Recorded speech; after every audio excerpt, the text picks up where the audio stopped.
बिहार में एक बार फिर मानसून सक्रिय हो गया है। मौसम विभाग ने प्रदेश के सभी 38 जिलों के लिए येलो अलर्ट जारी किया है।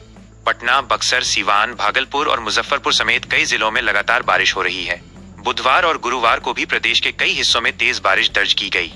लगातार हो रही बारिश से दुर्गा पंडालों और रावण दहन की तैयारियों पर असर पड़ा है। मौसम विभाग ने चेतावनी दी है कि अगले कुछ दिनों तक भारी बारिश और बिजली गिरने की संभावना बनी रहेगी। लोगों को सुरक्षित रहने और जरूरी सावधानी बरतने की सलाह दी गई है।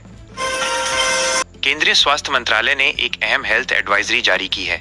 एडवाइजरी में कहा गया है कि 2 साल से कम उम्र के बच्चों को कफ सिरप बिल्कुल भी न दें।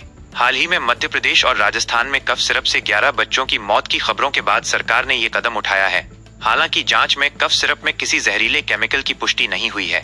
मंत्रालय ने यह भी कहा कि 5 साल तक के बच्चों को भी खांसी और सर्दी की दवाएं सावधानी से दी जानी चाहिए।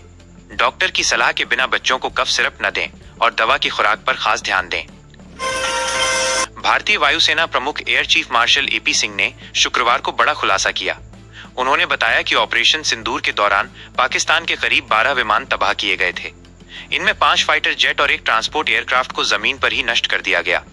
वहीं लंबी दूरी की मिसाइल से पाकिस्तान के 6 विमान हवा में मार गिराए गए। इसमें पाकिस्तान के F-16 और JF-17 फाइटर जेट शामिल थे।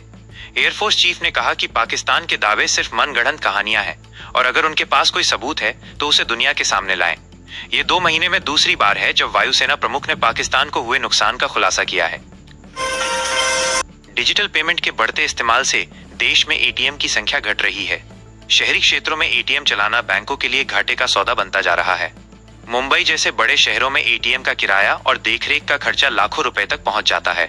यही वजह है कि बैंक अब छोटे शहरों और ग्रामीण इलाकों में एटीएम लगाने पर जोर दे रहे हैं। रिजर्व बैंक के आंकड़ों के मुताबिक 2022-23 में देश भर में 2.16 लाख एटीएम थे, लेकिन 2024-25 में ये घटकर 2.11 लाख रह गए हैं। इसके उलट बैंक शाखाओं की संख्या बढ़कर 1.42 लाख तक पहुंच गई है। यानी भविष्य में ग्रामीण इलाकों में एटीएम की उपलब्धता बढ़ सकती है, जबकि शहरों में एटीएम की संख्या कम होती जाएगी। बिहार की महिलाओं के लिए बड़ी खुशखबरी आई है। मुख्यमंत्री नीतीश कुमार ने महिला रोजगार योजना के तहत 25 लाख महिलाओं के खाते में 10-10 हजार रुपए की राशि सीधे भेजी है। कुल 2,500 करोड़ रुपए प्रत्यक्ष लाभ अंतरण यानी डीबीटी के जरिए जारी किए गए। मुख्यमंत्री ने बताया कि इस योजना से अब तक लगभग 1 करोड़ महिलाओं को सीधी आर्थिक मदद मिल चुकी है। वहीं 1.40 करोड़ से ज्यादा महिलाओं ने इस योजना के लिए आवेदन किया है और 1.5 करोड़ से अधिक महिलाएं स्वरोजगार के लिए आवेदन कर चुकी हैं।